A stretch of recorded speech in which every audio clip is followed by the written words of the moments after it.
ឃើញតែតវ៉ាឃើញតែចេញកំណត់ទូតមានបងប្អូនជាច្រើនតែងតែនិយាយថាឃើញតែតវ៉ាឃើញតែចេញកំណត់ទូតប៉ុន្តែអត់ដែលមានលទ្ធផលអីផងហ្នឹងតែប៉ុន្តែកាលពីមុនខ្ញុំក៏ធ្លាប់គិតបែបហ្នឹងដែរប៉ុន្តែបើសិនជាយើងសិក្សាឲ្យស៊ីជម្រៅបន្តិចយើងនឹងឃើញថាកំណត់ទូតនេះគឺជាអាវុធផ្លូវច្បាប់ដ៏សំខាន់មួយនៅក្នុងការការពារបូរណភាពទឹកដីនិងអធិបតេយ្យភាពជាតិអញ្ចឹងសួរថាហេតុអីដោយសារតែនៅក្នុងទំនាក់ទំនងអន្តរជាតិប្រទេសមួយមិនអាចគ្រាន់តែនិយាយថាខ្ញុំមិនព្រមនោះទេ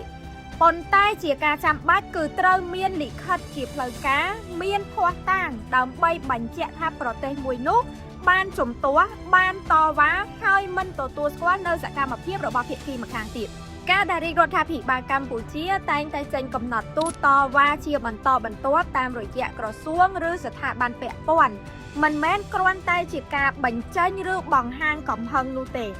ប៉ុន្តែនេះគឺជាការបញ្ជាក់យ៉ាងច្បាស់អំពីជំហររបស់កម្ពុជាថាយើងមិនយល់ព្រមនិងមិនទទួលស្គាល់ជាដាច់ខាតលើការរំលោភបំពានណាមួយមកលើបូរណភាពទឹកដីរបស់យើង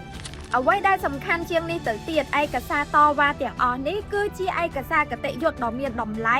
សម្រាប់យើងយកទៅប្រើប្រាស់ក្នុងដំណើរការដោះស្រាយវិវាទតាមច្បាប់អន្តរជាតិហើយបើយើងនិយាយឲ្យងាយយល់ប្រសិនបើថ្ងៃណាមួយបញ្ហាទាំងអស់នឹងត្រូវលើកទៅដោះស្រាយនៅក្នុងវេទិកាតុលាការអន្តរជាតិឬក៏វេទិកាអន្តរជាតិណាមួយផ្សេងទៀត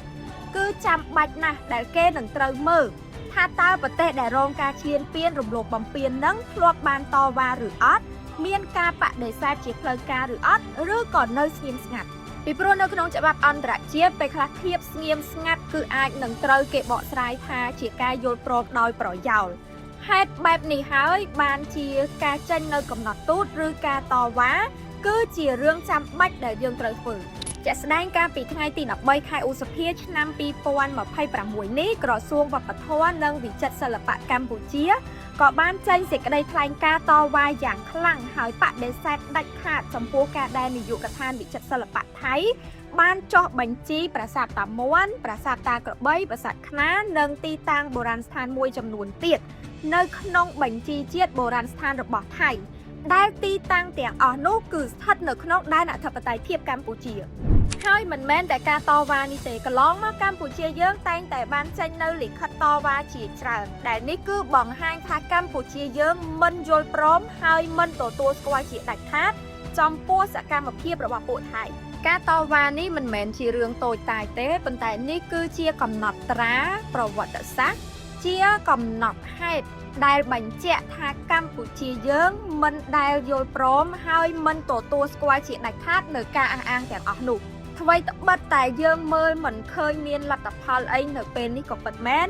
ប៉ុន្តែកំណត់ទូតគឺជាគ្រឹះដ៏សំខាន់នៅក្នុងការការពារទឹកដីក្នុងរយៈពេលវែងពីព្រោះការការពារទឹកដីមិនមែនមានតែអាវុធយោធាតែប៉ុណ្ណោះទេគឺត្រូវមានអាវុធផ្លូវច្បាប់ផងដែរហើយកំណត់ទូតក៏ជាអាវុធមួយនៅក្នុងចំណោមនោះដូចគ្នា